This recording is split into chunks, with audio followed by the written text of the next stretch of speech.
አስተምህሮ ማለት ነው። ሃይማኖት ስለሌላቸው አስተምህሮ የላቸውም። እኛ ሃይማኖታችን አስተምህሯችን ነው። ድርጅት አይደለም፣ ካምፓኒ አይደለም፣ መሰባሰቢያ አይደለም፣ ወሬ አይደለም፣ ፖለቲካ አይደለም። የኛ ሃይማኖት የምንለው አስተምህሮውን ነው። ይህ ሃይማኖት ሶስት አስተምህሮ አለው።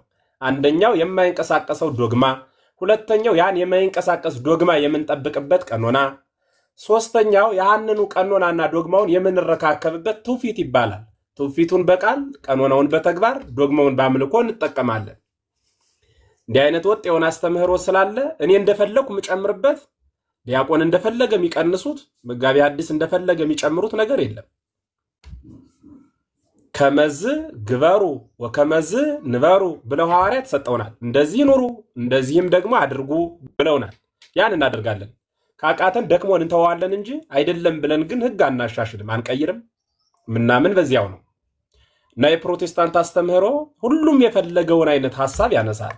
ከምን አንፃር እንዴት ካላችሁኝ ሃይማኖት ስለሌላቸው አስተምህሮ የላቸውም። አስተምህሮ ስለሌለ ደግሞ አጥር የለም። አጥር የሌለው እህል ያገኘ ከብት ነው የሚበላው። አጥር የሌለው ቤት ሁሉም ነው የሚጠጋበት። ይሄም ደግሞ የፈለገ ሰው ይጠጋበታል። ፖለቲከኛው የሚጠጋበታል ወዘተ ለተወዛ ላይ እና በመጀመሪያ እንደው ፕሮቴስታንትም ኦርቶዶክሳውያንም አንድ ትልቅ ምስጢር ማወቅ መቻል ያለባቸው ራሱን የቻለ የነገረ መለኮት አስተምህሮ አለ። በዛ ልክ ተምሮ ነው ይህ ቃል የሚነገረው። መለኮት ግዙፍ ያልነበረ ምሉ የሆነ ረቂቅ የሆነ የሚወስን የሚገዛ የሚመክር የሚገስጽ የፈጠረ የሚመግብ የማይታየው የማይታይ ስለሆነ ሳይሆን የሚያያቅም ያለው አይን ስለሌለ እንዲህ የነበረው መለኮት ግዙፉን ውስኑን የሚራበውን የሚጠመውን የሚደክመውን የሚሞተውን የሚበሰብሰውን ስጋ በድንግል ማህፀን ያለማንም አስገዳጅነት በፈቃዱ መጥቶ ገንዘቡ አደረገ። መለኮት በስጋ ገንዘብ መለኮት መጥቶ በምድር ተመላለሰ። ስጋ ደግሞ በመለኮት ገንዘብ በኪሩቤል ጀርባ ተቀመጠ። ኢየሱስ ማለት ሰውና አምላክ ማለት ነው። እና ሚለውን እንተወውና ሰው የሆነ አምላክ ማለት ነው። ኢየሱስ ማለት ሰውነቱ ያልጠፋበት አምላክ፣ አምላክነቱ ያልጠፋበት ሰው፣ ሰውነትን በአምላክነት አምላክነትን በሰውነት በተዋህዶ የያዘ እርሱ ኢየሱስ ይባላል። የትና ከየት የተገኘ ካላችሁይ ከድንግል ማህፀን 9 ወር ከ5 ቀን ተጸንሶ በበቅል ህቀ ተብሎ በየጥቂቱ ያደገው የግዘ ህፃናትን ያላፋለሰው ጡት እየጠባ አንበ እመ እያለ ያደገው እርሱ የማርያም ልጅ ኢየሱስ ክርስቶስ ይባላል። ኢየሱስ ክርስቶስ የሚባል ከድንግል ማርያም በፊት የለም፣ አይታወቅምም። ለምን ካላችሁይ ኢየሱስ ማለት መድኃኒት ማለት ነው። መድኃኒት ደግሞ መድኃኒት የሚሆነው ተቀምሞ ነው። ከሁለት ወይም ከሶስት እጽ ተቀምሞ መድኃኒት ይባላል። ኢየሱስም ከመለኮትና ከትስብእት ሲቀመም ኢየሱስ የሚባል ስም ወጣለት። ከዚያ በፊት መለኮት ይባላል፣ ገዢ ይባላል፣ እግዚአብሔር ይባላል፣ አምላክ ይባላል እንጂ ስጋ አይባልም። ስጋም ሩቅ ውዱቅ ታማሚ ርሁብ ጽሙ በደለኛ ነበር የሚባለው። እንዲህ የሚባለውን ስጋ ነሳና ተዋህዶ አከበረው። አክባሪው አብ ወልድ መንፈስ ቅዱስ፣ ከባሪው ስጋ ክብር መሆን ወልድ ይባላል ማለት ነው። ይሄንን ተማሩ እወቁ። ለዚህ መጽሐፍ ቅዱስ ጥቀስልኝ ካልኸይ ድንግል ማርያም ወላዲት አምላክ አትባል የሚል ጥቅስ አምጣልኝ ነው ጥያቄ። ለዚህ ያከለለህ ይህን ተቀበለኝ። ምክንያቱም ትውፊታዊ አስተምህሮ መጽሐፍ ቅዱሳዊ መረጃው ይህ ስለሆነ ነው ማለት ነው።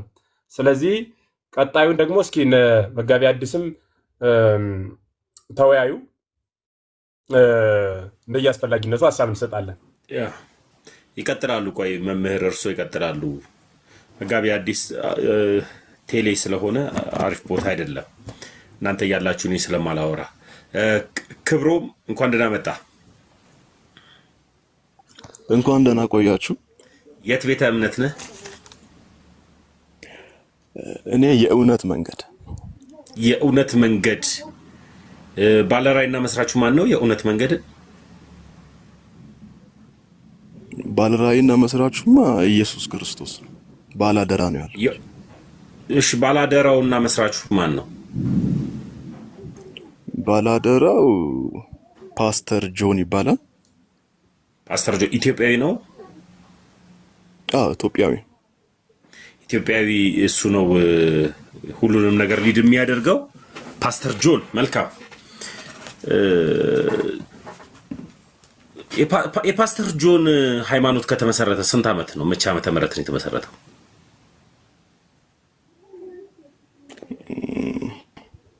እኔ በቅርብ ነው የተቀላቀልኩት፣ አንድ 3 ዓመት። መልካም። 2013 ማለት ነው የተመሰረተው። 2014 ነው የተመሰረተው፣ የዛሬ 3 ዓመት። መልካም። ከ2013 በፊት አንተ ምን ላይ ነበርክ? የት ነበርክ? እኔማ ኦርቶዶክስ ውስጥ ነበርኩት። እሺ፣ አንድ 4 ዓመት ኦርቶዶክስን በደንብ ታውቃታለህ? 3 ዓመት ሞላ። ወደዚህ ስትመጣ ክርስቶስ በደሙ ከመሰረታት ፓስተር ጆ ወደ መሰረታት ነው የሄድከው። በጣም ጥሩ።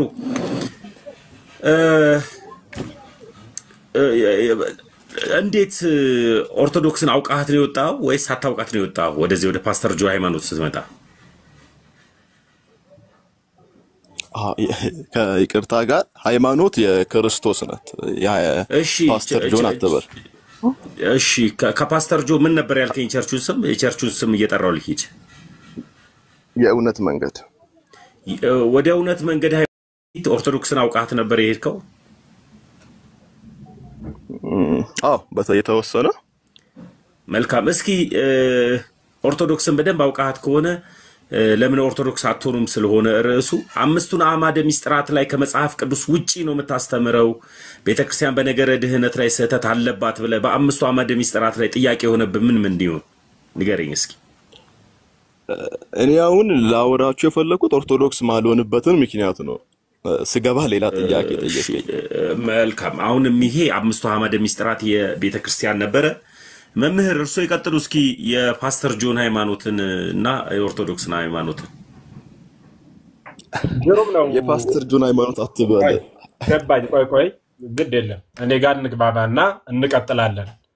ሰላሙ ለክርስቶስ ይብዛልህ ወንድማችን፣ እንኳን ደህና መጣህ ብያለሁ። ጥያቄ ጠይቀሃለሁ፣ መልስ ትሰጠኛለህ። ታውቀውን አውቃለሁ፣ የማታውቀውን ደግሞ ሰላም ይብዛ ሰላም ብያለሁ፣ የማታውቀውን ደግሞ አላውቅም በማለት ትመልስልኛለህ። ስም ማን ነው ስለ 12 ዓመት የነው አይነት ሐሳብ እንዳይመጣ። ብዙ ጊዜ ከፕሮቴስታንት እንዲህ አይነት ዙር መልስ የሆኑ ማብራሪያዎችን ስለምሰማ ማለት ነው። አሁን ወደ ጥያቄው እንሄዳለን። ኦርቶዶክስ የማትሆንበት ምክንያት ምንድነው ከማለቴ በፊት እኔ ኦርቶዶክስ ነኝ። ስለኔ ስለ ኦርቶዶክስነቴ ጥያቄ መጠየቅ ትችላለህ። አንተ ደግሞ ሃይማኖትህ እውነተኛ መንገድ ነው ያልከኝ እንደሱ የሚል ነገር ነግረኸኛል። ስለዚህ መጀመር ስለዚህ እናወራለን ማለት ነው። ስለዚህ ሃይማኖት እናወራለን። ከዛ ወደ ዛ ጥያቄ እንሄዳለን። ይሄንን ሃይማኖት ስታምን በዚህ ሃይማኖት ስትገባ ምን ያህል ጊዜ ሆነ? አንተ ወደዚህ ሃይማኖት ከመጣው አሁን በቅርብ ነው ብለሃል። የተመሰረተ ምን ያህል ጊዜ ሆነው?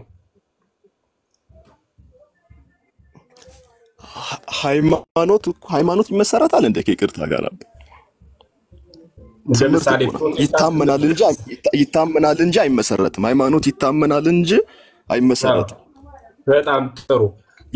ይህንን እምነት የታመነበት ሰው ለመጀመሪያ ጊዜ ሐሳቡን ይዞ ለምሳሌ ፕሮቴስታንት አሁን ስናነሳ ማልቲ ሉተር እንላለን። ይህ ደግሞ ዘመኑ ይታወቃል 15ኛው 16ኛው ዘመን ብለን እንናገራለን። የገሌ ሲባል በዚህኛው መቶ ክፍለ ዘመን ይባላል አይደል? እንደዚህ የሚባል የለም። ሰውት ከሆነ ሐሳቢ መልሰኝ ታረማለሁ እንደሚባል ግን የለም። እንደዛ ይባላል። የእናንተው በመቼ ዘመን የተመሰረተ ነው ያልኩ ለዛ ነው። በመቼ ዘመን ነው የመጣው ሐሳቡ? እስኪ በደንብ ግልጽ ሐሳቡ ማለት ግልጽ ላድርገው። ሐሳቡ የነበረ ነው። ከመቼ ጀምሮ የመጣ ነው? ትምህርቱ የነበረ ነው። እውነት ነው። ትምህርቱ የነበረ ነው። ቅዱሱ የነበረ ነው። ግን ኦርቶዶክስም ትክክል አይደለችም። በዚህ አይነት ሐሳብ አላት። ይሄ ፕሮቴስታንቱም እንደዚህ አይነት አለው። መካነ ኢየሱስም እንዲህ ናቸው። ስልምናውም እንደዚህ ነው። ትክክለኛው እንደዚህ ነው ብሎ ትክክለኛ ነው ብሎ የተነሳችሁበት ዘመኑ ከመቼ ዘመን ጀምሮ ነው? ኦኬ ወደ የሉተርን ነው ያወራኝ ያለው አባ የሉተርን አሁን እኔ ያለሁባትን ቤተክርስቲያን እኔ ያለሁባት እኔ ወደዛ ጆይን አድርጌ ነው ጆይን ያደረኩት። ምናልባት ቤተክርስቲያን በቅርብ ነው አይ ቲንክ 3 ዓመት ይሆናታል እኔ ያለሁበት ክፍለ ሀገር ላይ አገልግሎት ከጀመረች። ብዙም አቆ ነገር የለም ግን 3 ዓመት። ትምህርቱ ግን ቀድሞ የነበረ ነው። አሁን ጉዳዩ መሆን ያለበት ትምህርቱ ላይ እንጂ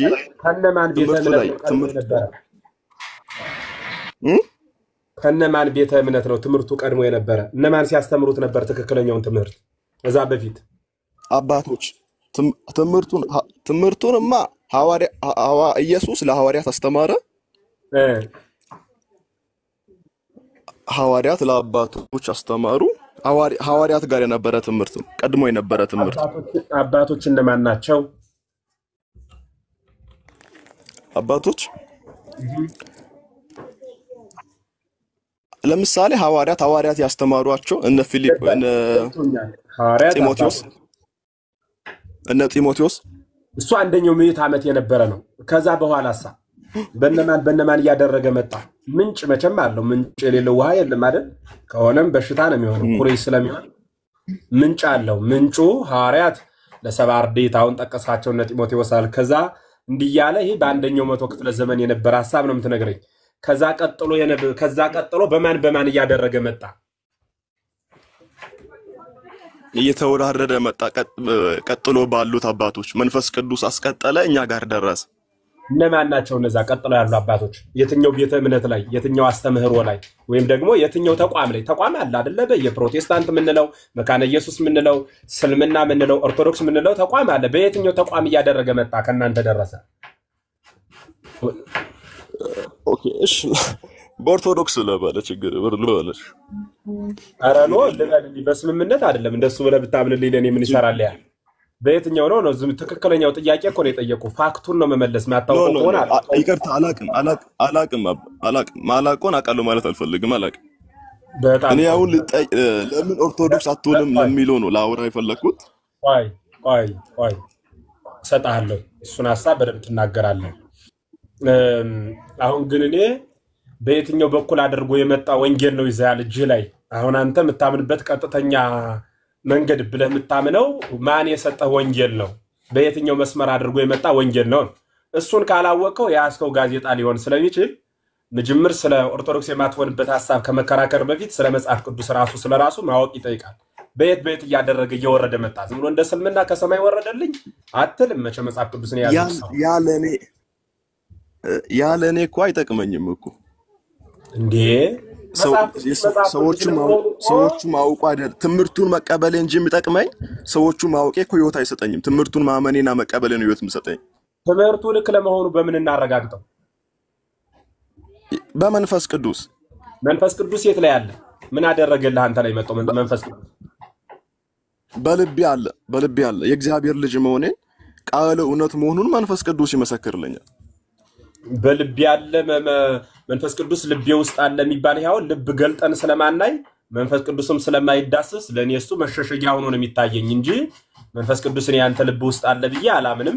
ዲያብሎ የሚያምን መንገድም የለኝም። መጽሐፍ ቅዱስ ያስከው መጽሐፍ ቅዱስ እኔን ራሴንም እንዲያብለ ማመን ትችላለህ። እኔን ራሴንም እኔ ልብ ውስጥ አሁን እኔ ማይታይ ነገር ደብቄ እዚህ ውስጥ ይኖራል ብዬ ሰው አላሳምንበትም። ምን ወይ ፋክቱን ስለሆነ ባይናችን ምናየው በእጃችን ምንጫብጠው የሚዳሰስ ሐሳብ ነው የምናወራ። የሚዳሰስ ሐሳብ ምክንያቱም ስለ እምነት ብናወራ የማይዳሰስ ነው። ወደ እምነት ለመሄድ መጀመር መጽሐፍ ቅዱስ ላይ መግባባት ቀዳሚው ነው። መጽሐፍ ቅዱስ ለመሆኑ ወይም መጽሐፍ ቅዱስ መጽሐፍ ለመሆኑ ማስረጃ ምንድነው? የሰጠህ ማን ነው? የምትነግረን ሃይማኖት መስራቹ ክርስቶስ ነው ብለህ ካመን ከክርስቶስ በሐዋርያት በደንብ እያደመጥከኝ ለመልስ ለመስጠት እያሰብክ አትቆይ። ለመረዳት እያደመጥ ቆይ። ብዙ ሰዎች የማይግባቡት መልስ ለመስጠት ነው እንጂ የሚያደምጡት ለመረዳት አይደለም። አንተ ግን ለኔ መልስ ለመስጠት ሳይሆን ለመረዳት አድምጥ። ግድ የለም የጀሮ ደግነቱ አለመሙላቱ አይደል የሚሏገው። ጆሮ እንደሚሞሪ ፉል ስለማይል ያደምጡበት እንዴ። ተናገር፣ ሐሳብ ቀጥል። መጽሐፍ ቅዱስ ትክክለኛ ለመሆኑ ማስረጃነቱ እኔ ከሰው አልጠይቅም። ቢኮዝ እግዚአብሔር ቃል ለትክክለኛነቱ ራሱ የእግዚአብሔር ቃል ማስረጃ ነው። ለምሳሌ ቃሉ ሕያው ነው የሚሰራ ነው። በህይወቴ ላይ ሲሰራ ይቻለው ስለዚህ የእግዚአብሔር ቃል ትክክል ይሁን አይሁን ከሰው ሳይሆን የሚቀበለው ቃሉ ራሱ እስትንፋሰ መለኮት ያለበት እኮ ይበረዛል አይበረዝም መጽሐፍ ቅዱስ ይበረዛል አይበረዝም አሁን እኮ ማለት ይበረዛል ማለት አሁን ያሰኛል እንዴት ይበረዛል አይበረዝም ለሚለው ጥያቄ ነው መልስ ለምሰጥ አሁን እኮ ሚል ሐሳብ ምን አመጣው አሁን እዚህ ጋር መጽሐፍ ቅዱስ ይበረዛል አይበረዝም ይሄ እኮ ቀላል ነው አይደል ጥያቄ አይ አልገባኝ መበረዝ ማለት መጨመር ማለት ነው መጨመር መቀነስ ማለት ነው መበረዝ ማለት መደበኛ ተፈጥሮውን ማስለቀቅ ማለት ነው አው በኦርቶዶክስ ተዋህዶ ቤተክርስቲያን ያው ተጨምሯል ማን ነው የተጨመረው ለምሳሌ ከ2000 ዓመተ ምህረት በፊት የነበረውና በ2000 ዓመተ ምህረት የታተመው መጽሐፍ ቅዱስ ልዩነት አለ እኔ ያልኩት መጽሐፍ ቅዱስ ይጨመራል አይጨመርበትም እንጂ ኦርቶዶክስ ወይም ደግሞ ፕሮቴስታንት ሚል ቃል አልተጠቀሙም ካመጣው ግን ወደ ኋላ መለስበታለሁ መጽሐፍ ቅዱስ ይበረዛል አይበረዝም ነው ያልኩት ይበረዝ እኔ የተግባባን እኮ አይደለም ግሮም የገባኝ አይደለም ከጥያቄው ጋር ለምን በጣም ቀላል ጥያቄ ነው አይዟ አትጨነቅ ካላውቅ ማለት አጥያት አይደለም በጣም ቀላል ጥያቄ መጽሐፍ ቅዱስ ላይ መጨመር መቀነስ ይቻላል ወይ እኮ ነው ጥያቄው ለዚህ መልስ ለመስጠት እንደመደበቅ ሐሳብ አድርገው ነው ይጨመራል በእና ይሄ ቀላል ስላየ ይጨመራል አንተ በያስከው መጽሐፍ ቅዱስ ላይ ላለመጨመሩ ማስረጃ ምንድነው ማን ይተበቀል የትኛው አባት ነው ከክርስቶስ ተነስቶ እስካንተ እስከሚደርስ ድረስ ክርስቶስ ባረገ በ31ኛው መቶ ክፍለ ዘመን የተጠናቀቀ ወይም የተጻፈ መጽሐፍ ቅዱስ የሚባለው ጥራዙን ስናነሳ ከአንደኛው ምዕት ዓመትም ያልፋል በጥቅሉ ግን መጽሐፍ ቅዱስ የሚባለው እንደ መጽሐፍ ቅዱስ ተጽፎ ከተጠናቀቀ ወደ 1900 ዓመት ሞልቶታል ለ1900 ዓመት መጽሐፍ ቅዱስ ለመሆኑ ላለመበረዙ ተጠብቆ ያስረከበ ማን ነው ማለት አባቶችህን ነው እኮ ንገረኝ አልኩህ አባቶችህ በየትኛው አልነገረኝ አልኩ አባቶችህን ንገረኝ ስለ ከርክና የዛሬ 2000 ዓመት ተቀመጥህ ከዛሬ 2000 ዓመት ጀምሮ በዚህ ውስጥ ያመጣልህ ማን ነው ላንተ አባቶቼ ያልኩት እኮ ነው በስም አላቃቸውም ግን አባቶቼ ናቸው በጣም ጥሩ አየህ በስም የማይታወቅ አባት ከሆነ የአባት በርዞት ሊሆን ስለሚችል ቃሉን ካንተ ጋር መጽሐፍ ቅዱስ መሰረት አድርጌ እኔ አልወያይም ምናልባት ሌሎች መወያየት እና መግባባት የምትችሉ ከሆነ አንተ ጋር ውይይት ይደረጋል እኔ ያው መጽሐፍ ቅዱስ ስለሆኑ ከየትኛው ቤተ እምነት እንዳገኘው ማስረጃም ስለሌለ ዘም ላይ እስኪ ልጆች ጋር አባቶቼ ሲል አባቶቹን አውቋቸዋል መጋቢ ለዛ እኮ አላውቅም አለኝ እኮ አባት ይባል አላውቅም ግን አባት ካላወቀ ታዲያ አባቶች ማለት የለበትማ አባት የሌለው ልጅ እኮ ዲቃላ ነው የሚባለው እየነገርኩ እኮ ነው አባት አለ ከይቅርታ ጋር ቆይ አባት አለ መንፈሳዊ አባት ለምሳሌ ነገርኩ እነ ጢሞቴዎስ አልኩ እነ ቲቶ ያልኩ እኮ እንተ አንዴ መልስ ዙሪያ ጥምጥም እየሄድን ስለሆነ አዳምጠኝ ያደመጥክ ችግሩ የፕሮቴስታንት ችግራችሁ ምላስና ጆሮ ሁለቱ አንድ ላይ ነው ያለ ምትሰሙ ምትናገሩ በዛው ነው አድመጥ ይባል የለም ቆይ አዳምጠኝ መረዳት እንድትችል ዘለፋ ይተዋ እየዘለፉ እንደላውራ እኔ በትትና ያወራው እኮ ታደምጠኝ ነበር እኔ በትትና ማወራ አላደምጥ ስትል እንድበሳጭ ትጋብዘኛለህ አሁን ጥያቄ እኔ የዛሬ 2000 ዓመት ሂደት ይሞት እንዴ ስማ ያደመጥክ በህግ አምላክ እንጂ ትልቅ ሰው ጋር እኮ የምታወራ ክብርህን ጠብቀ በደንብ አደምጥ እንጂ ምን ያጥያት አለው ስናገር አብረኸኝ አታወራ እያልኩ ያለሁት እኔ እነ ጢሞቴዎስና እነ ቲቶ ብለህ ሐዋርያው ቅዱስ ጳውሎስ መልእክት ለጻፈላቸው ሰዎች ነው የሄድከው እነዚህ ሰዎች የዛሬ 2000 ዓመት ናቸው ነው ማለት በእድሜ 2000 ዓመት ይበልጡናል በእድሜ 2000 ዓመት ሲበልጡን በእነሱና በእኛ መሃል በጣም ብዙ ትውልድ አልፏል ይህ ትምህርት ደግሞ በጣም ብዙ ጊዜ ተቃውሶ የተለያየ አስተምህሮ የያዘ ትውልዱ 47000 የሃይማኖት ተቋማት ደርሷል ከዚህ መካከል ያንተ ያስከው መስመር እውነተኛ ለመሆኑ ያስረከበ አባት ማን ነው በዝርዝር አስረዳኝ እኮ ነው ያልኩ ይሄንን አላውቅም ካል ለማወቅ ተማር ቁጭ በልና ተማርና አስረዳ በየት አርጎ በማን እንደመጣ መጽሐፍ ቅዱስን መሰረት አድርገን በማስረጃ አይ እኔ ማስረጃ አለኝ አቀርብላችኋለሁ አልማርም ካልክ ደግሞ ከክርስቶስ ተነስተ እስካንተ ድረስ መጽሐፍ ቅዱስን ያመጣልህን አባት ትውፊታዊ ማንነቱን በጠበቀ ባልተቃወሰ መልክ አስረደኝ ልማር ቁጭ እየማራለሁ እኔ ካላወቅ አላውቅም በል ካወቅ አውቃለሁ በል አስረዳ ካላወቅ ላስረዳህ አድምጥ ካወቅ አስረደኝ ላድምጥህ ነው የኔ ሐሳብ ምክንያቱም የትኛው አባት ነው ለምሳሌ በየዘመኑ እየተቀነሰ መጽሐፍ ታሪክ የምታነብ ከሆነ 47000 የሃይማኖት ተቋማት ደርሷል ከዚህ መካከል ሁሉም የኛው ትክክል ነው ብሎ ይዟል ያንተ ሐሳብ ከክርስቶስ የተነሳ ያልደፈረሰ ምንጭ አማናዊ ህይወት እየተንቆረቆረ ካንተ ለመድረሱ ማስረጃ ምንድነው ሚል የኔ ጥያቄ ነው ለዚህ ጥያቄ አባቶች አልከኝ አባቶች እነማን ናቸው እነ ጢሞቴዎስ 2000 ዓመት አለፋቸው አሁን እኔ 2000 ዓመት ያለፋቸውን ሰዎች እንድትጠቅስልኝ ሳይሆን መልካም ያንና መሰግናለን ሌላ ይቅርታ አንዴ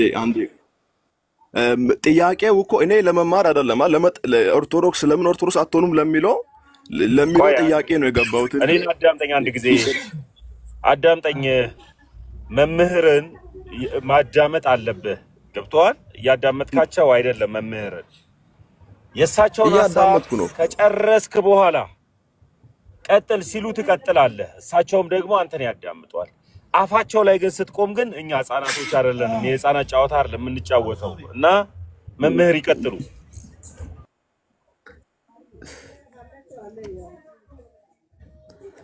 አይ ጥያቄው እኮ ቢቀየር አሪፍ ነበር እንደው አማርኛ እየከፈተበት ሆነ ተጨነቀው እስኪ በሐሳቡ ልክ ወረድ ብላችሁ ነው ወንድማችን መምህር ልደት ሌሎቻችሁም ስላላችሁ በደንብ እንዲህ አይነቱ ጋር መግባባትም ስለምትችሉ ብዬ ስለማስብ እስኪ አውሩት ደግሞ እናንተ ጋር ምናልባት ያንዱ ሐሳብ ካንዱ ሐሳብ በጣም ግልጽ የሆነ አማርኛ ነው ማወራውና አባት የሌለው ልጅ ዘር ለመቁጠር ያስቸግራል ስለዚህ እኔ ዘር ልቆጥር ነበር የሃይማኖት ዘር ማለት ነው የሃይማኖት ጉንድ እየቆጠርሁ ለመጣ ነበር በነ ጴጥሮስ በክርስቶስ በነ ጴጥሮስ በነ አትናቴዎስ ተነስቼ ልመጣ ነበር ወደ እኛ አሁን ወዳለንበት ዘመንና አባት የሌለውን ሰው የሃይማኖት ጉንድ ለመቁጠር ምቾት ስላልሰጠኝ ሌላ መግባቢያ መስመር ካለ ሞክሩ እስኪ እናንተ ጋር ጊዜ ልስጥ ምኑን እንግባባዋለን መምህር ኤፍሬም ሲጀምር አባት ጥራ ሲባል አባት የሌለው ልጅ ደግሞ ሁሉም ደግሞ ዲቃላል ስለዚህ አባቱን ዘራረጉን ማከሆነ በዚህ ላይ ደግሞ ገና 3 አመቱ ነው ጴንጤ ከሆነም ደግሞ ያለበትን ቤተ እምነት ደግሞ የ3 አመት ሃይማኖት ነው ያለው እኔ አንድ ጥያቄ ብቻ ልጠይቅ ክብሮም እስኪ 5 አማደ ሚስጥራት እስኪ ንገረኝ እስኪ ቤተክርስቲያንን መታቃት ከሆነ ልደት ይቅርታ አድርግልኝና በደንብ እየተረዳዳን አይመስለኝም ይመስለኛል እኔ ተመስገን ነው ማወራ በልደት ማወራ እኔ ተመስገን ነኝና እስኪ 5 አማደ ሚስጥራት ንገረኝ ተመስገን ቤቱ ያንተ ነው አይደል አዎ የኔ ነው በቃ በጣም አሪፍ ለምሳሌ የጻፍከው ምን ብለን ለምን ኦርቶዶክስ አትሆኑም ለሚለው ጥያቄ መልስ እንድሰጣለህ ያስገባኝ እኮ ጥያቄ በኋላ ለምን ሌላ ጥያቄ መልስ እኮ ለመልስልህ ነው ለጥያቄ መልስ ለመመለስ ኦርቶዶክስ ነበር ከዚህ በፊት ነገርኩ ነበርኩ ኦርቶዶክስን አውቃት ነው የወጣው ትክክል አይደለችም ብለህ ነው የወጣው ወደ ፕሮቴስታንት ስትሄድ እኔ ትክክል አይደለችም የሚለውን ታሪክ ልንገር አንተ ጠይቀኝና ትክክል አይደለችም የሚለውን ልንገር አንተ ምትለኝን ቆል አላቅ ይችላል እሺ መልካም ቤተክርስቲያንን ሳያውቁ መውጣት ስተት አይደለም አውቆ ግግም መመለስ ደግሞ የብልህነት ምልክት ነው ኦርቶዶክስ እንዳትሆን የሚያደርግ ነገር ምንድነው እስኪ ንገረኝ በጣም አሪፍ 3 ነገሮችን በጥቂቱ ኦርቶዶክስ ማልሆንበት 3 ምክንያቶች አሉኝ የመጀመሪያው ምንድነው ያላመነ ሰው ታጠምቃላችሁ አንደኛ ሁለተኛ ለለፍ ወይንስ አንደኛ ላይ እናወራለን ቀጥል ሶስቱንም አንድ ጊዜ ጠቅለል አርገን እንመልስልሃለን የሚገርም ነገር እዚህ ጋር ያሉ ድንቅ የሆኑ ሊቃውንቶችና ድንቅ የሆኑ መምህራኖች ስላሉ ቀጥል እሺ ሁለተኛው ምንድነው ዮሴፍ የማርያም እጮኛ ሳይሆን እጮኛ ጠባቂዋ እንጂ የማርያም ባል አይደለም ወይንም እጮኛው አይደለም ብላችሁ ታስተምራላችሁ። ማርያም ኢየሱስ ወንድሞች እንደሌሉት ታስተምራላችሁ። ሶስተኛ ደግሞ ስቲል እስካሁን ድረስ በእጅ በተሰራ ቤተ መቅደስ ታምናላችሁ። እነዚህ ሶስቱ ኦርቶዶክስ እንዳይሆን ያደርጉኛል። እሺ መምህር ይቀጥላሉ። እሳቸው ይስላሉኝ አናወራም። መምህር ከይቅርታ ጋር ምን አይነት ማስረጃ አምጥቶ እንደሆነ ባላቀም እርሶ ይቀጥሉ። እሺ ሌሎችን ሰዎች ግን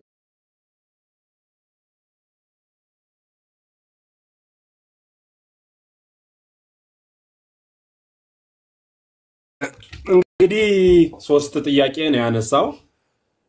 ከላይኛው ወደ ኋለኛው ልመለስ። በእጅ በተሰራ ቤተ መቅደስ ዛሬ ድረስ ታምናላችሁ የሚል ሐሳብ ተነስቷልና በእጅ የተሰራ ቤተ መቅደስ የምታመልክ ቤተክርስቲያን እኛ የለችንም። ቤተክርስቲያን የለችንም ማለት ቤተክርስቲያን ህብረት ማለት ነው። ይሄ ኦርቶዶክሳዊው እጅ በተሰራ ህንጻ አያመልክም። የሚያመልከው በእግዚአብሔር ነው።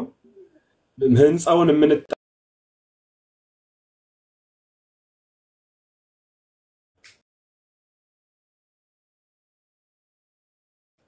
ህንጻው ምንሰበሰብ የክርስቶስን ሕያው የሆነ ቅዱስ ወንጌል እንሰማው እንሳለመው እናነበውም ዘንድ ነው ምንሰበሰብ እንጂ ህንጻ ለማምለክ አንሰበሰብም። ህንጻ ለማምለክ ትሰበሰባላችሁ ካልህን ባስተምህሮ ደረጃ አስረዳን። ምናልባት አንድ ያልተማረ ከኦርቶዶክስ ወገን የሆነ ሄዶ ህንጻው ላይ አምላኬ ያለ ህንጻውን ሰላም ለኪ ብሎ ዝቅ ከፍ ማለቱ የሚሰግደው ለክርስቶስ ነው። አምላኬ የሚለው ክርስቶስ ነው። ግን የፈጠረ ህንጻው ነው ሲል የሰማው ሰው ካለ ስለዚህ ሰውየው ቤተክርስቲያኗን ሊወክላት ስለማይችል የሚመለከው በውስጡ የሚያድረው ቤት ስሩልኝ በውስጡ ማድራለሁ ብሎ በነቢያት የተናገረው እግዚአብሔር እርሱ እንጂ የሚመለከው ህንጻው አለመሆኑን ተገቢ አይደለም። አንተ ከዚህ የተሻለ መረጃና ማስረጃ ካለ ግን እቀበል ዘንድ ፈቃደኛ ነኝ። ግልጽ ነው የሐሳብ? እሺ እኔ ያወራሁት ያለሁት እስቲል እስካሁን ድረስ የእግዚአብሔር ማደሪያ በቤተክርስቲያን ውስጥ ነው። ለምሳሌ በቤተክርስቲያን ግቢው ቅጥሩ አለ፣ ውስጥ ላይ ደግሞ ታቦቱ ያለበት ስፍራ ቤተ መቅደስ ብላችሁ ትጠቀሙታላችሁ። ይሄ ከእግዚአብሔር እዚህ በአንደኛ ቆሮንቶስ ምዕራፍ 3 ምንድነው ጥያቄው? እዚህ ላይ አልገባኝም። አንድ ቤተ መቅደስ አሁን ቤተ መቅደስ የምንለው ስፍራ ቤተ መቅደስ በአዲስ ኪዳን ቤተ መቅደስ የምንለው ሰውን እንጂ የሆነን ስፍራ አይደለም። በእጅ የተሰራን ስፍራ አይደለም። ኦኬ ቤተ መቅደስ የሚባል ስፍራ ጥያቄህ ከገባኝ መልስ ሰጥህ አድምጠኝ። ሰው የእግዚአብሔር ቤተ መቅደስ አይደለም ብለህ ታምናለህ? የእግዚአብሔር ቤተ መቅደስ ነው ሰው የእግዚአብሔር ቤተ መቅደስ አይደለም ብላ ታምናለች ኦርቶዶክስ?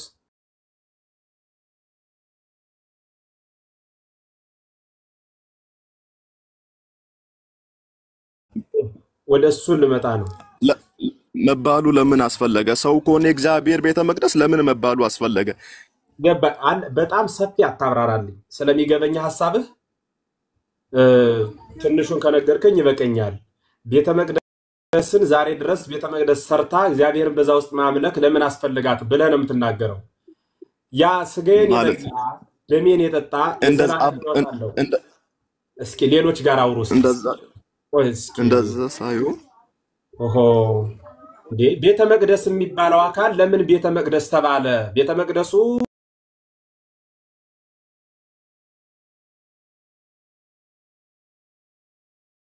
በአዲስ ኪዳን ቤተ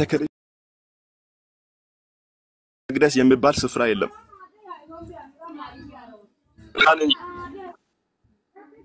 እና ለዚህ መልስ ምን ሰዓት ልስጥህ ማድመጥ ካልቻለ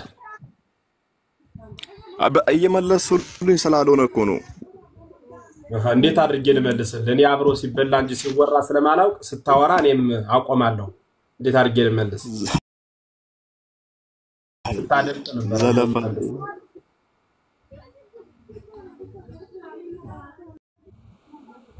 ስጋና የጌታ እራት የሚወሰደው በቤተ ክርስቲያን በጣም ጎበዝ።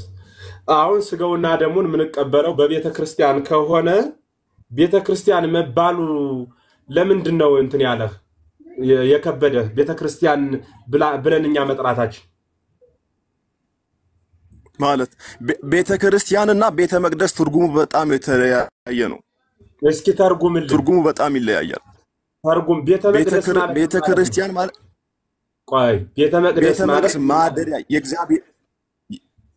የእግዚአብሔር ማደሪያ ማለት ቤተ መቅደስ ማለት ማደሪያ ማለት ነው። ቤተ መቅደስ ማለት ማደሪያ ማለት ማን ነው እንዲያ ብሎ የተረጎመልን? መጽሐፍ ቅዱስ ይናገራል። እሺ አሳየኝ። ቤተ መቅደስ ማለት የእግዚአብሔር ማደሪያ ነው የሚል አሳየኝ። ዘጸአት 25:8 ላይ በመካከላችሁ አድር ዘንድ መቅደስ ስሩልኛል እግዚአብሔር። መቅደስ ማለት በመካከላችሁ አድር ዘንድ መቅደስ ስሩልኝ። መቅደስ ምንድነው? አይደለም እሱን አይደለም የፈለኩት። ማደሪያ ነው። መቅደስ ቤተ መቅደስ ማለት የእግዚአብሔር ማደሪያ ነው የሚል ማስረጃ ነው የፈለኩት።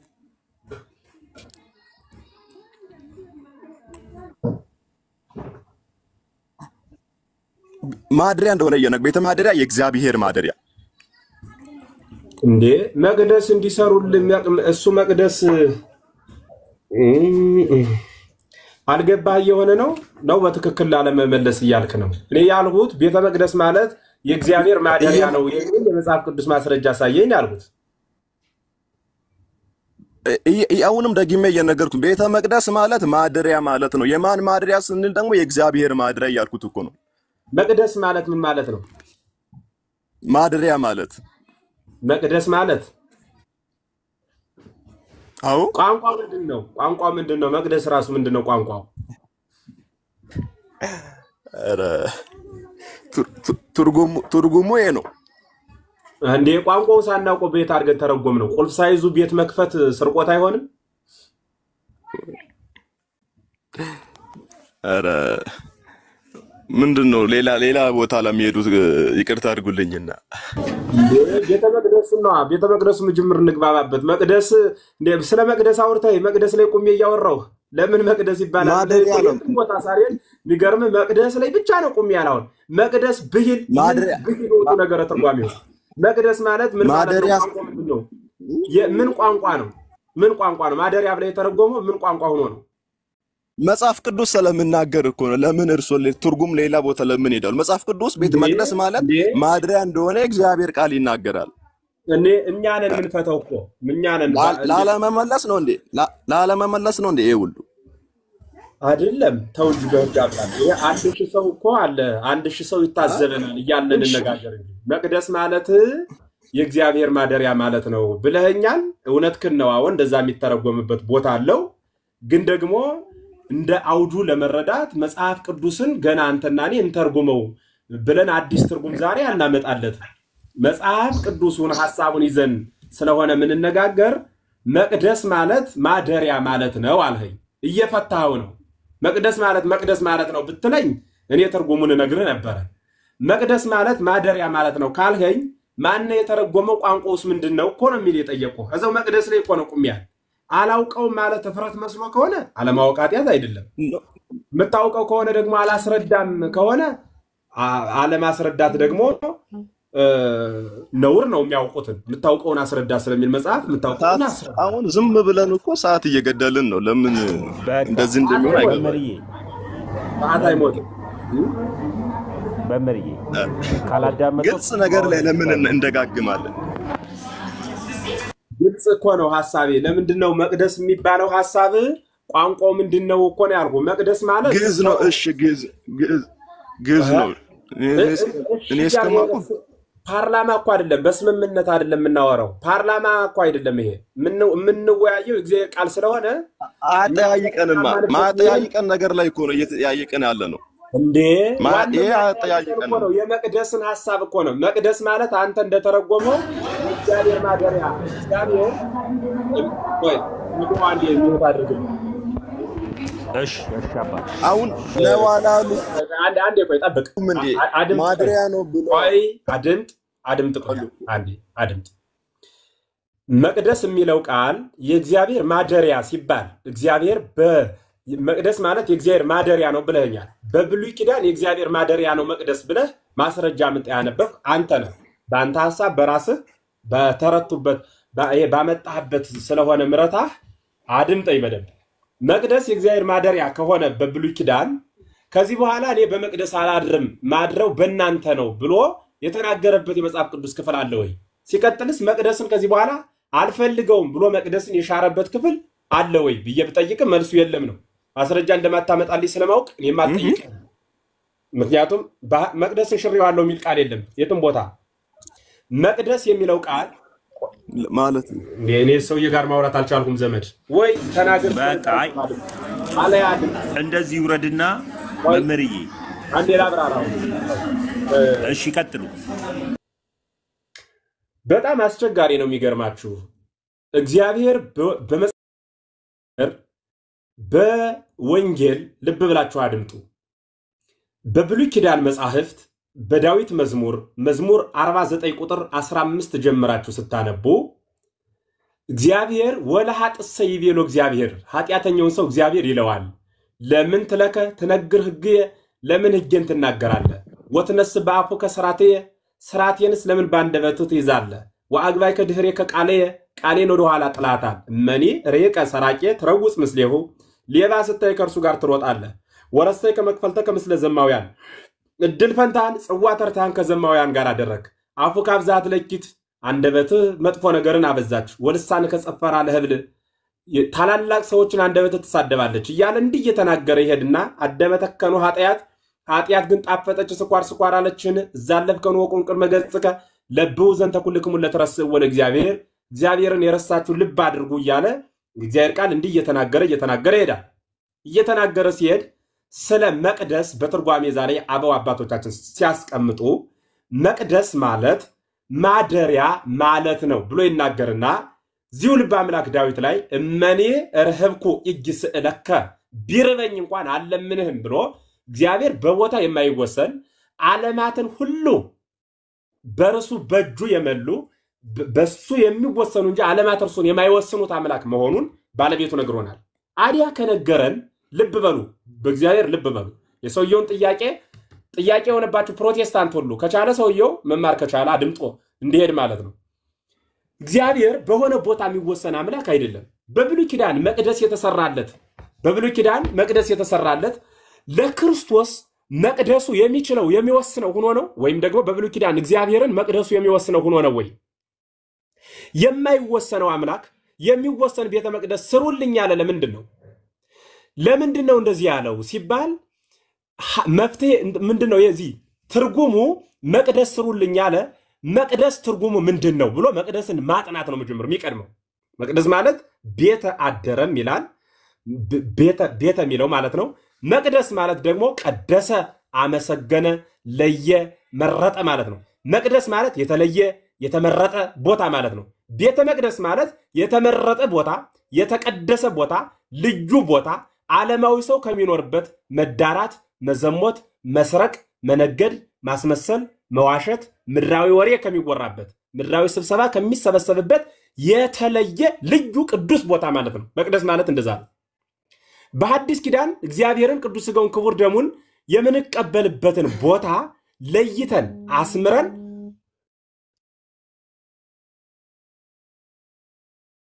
ይቅርታ ባለቤቱ ኢየሱስ ክርስቶስ በፈቀደልን ቦታ ለይተን ይሄ ቦታችን ነው ብለን በዚያ ቦታ ሥጋዬን ብሉ ደሜን ጠጡ ያለውን ወንጌሉን እንድንማር የነገረን ቦታ በዚያ ተሰብስበን የክርስቶስን ቃል የምንማማርበት ቦታ ልዩ ቦታ ይባላል። ለምን ካላችሁ ልዩ ያደረገው ምግብ ስላለው ብቻ አይደለም። ምግቡ የዘላለም ሕይወት ስለሚሰጥ ነው። ሌላ ቦታ አንደኛ በብራችን ገዝተን ነው የምንጠቀመው፣ ሁለተኛ ምሽት በልተነው ተመግበነው ጠዋት ወደ ሰገራነት የሚለወጥ ነው። ይህ ቦታ ግን አንደኛ ለገንዘብ ነው የምንቀበለው፣ ሁለተኛ የተቀበልነው ቅዱስ ሥጋና ክቡር ደም የዘላለም ሕይወት የሚያድል ነው። የተለየ ካላችሁ ሥጋዬን የበላ ደሜን የጠጣ የዘላለም ሕይወት አለው ስለሚል አንድም ይህ ቤተ መቅደስ የሚባለው ክርስቲያን የሆነ ሁሉ የሚመዘገብበት የክርስቶስ የሆነው ልጅ ማለት ሰው የሆነ ሁሉ የክርስቶስ ልጅ የሚሆንበት በክርስቶስ ክርስቲያን ምንባልበት ኩልክሙ እለተጠመቅሙ ክርስቶስ ካለበስክሙ የተጠመቃችሁ ሁላችሁ ክርስቶስን ለብሳችሁታል የምንባልበት ክርስቶስን የምንለብስበት የምንሰባሰብበት አማናዊ ቦታ ስለሆነ መቅደስ ማለት ቀደሰ፣ አመሰገነ፣ ለየ፣ መረጠ ሚል ግስ አለው። ስለዚህ የተመሰገነ ቤት፣ የተቀደሰ ቤት፣ ልዩ ቤት ሚል ትርጓሜ ነው የሚሰጠው። የሐዲስ ኪዳን ፍቺው ይህ ነው። የብሉይ ኪዳን ትርጉሙ ከሐዲስ ኪዳን ትርጉሙ የሚለይ ሆኖ አይደለም።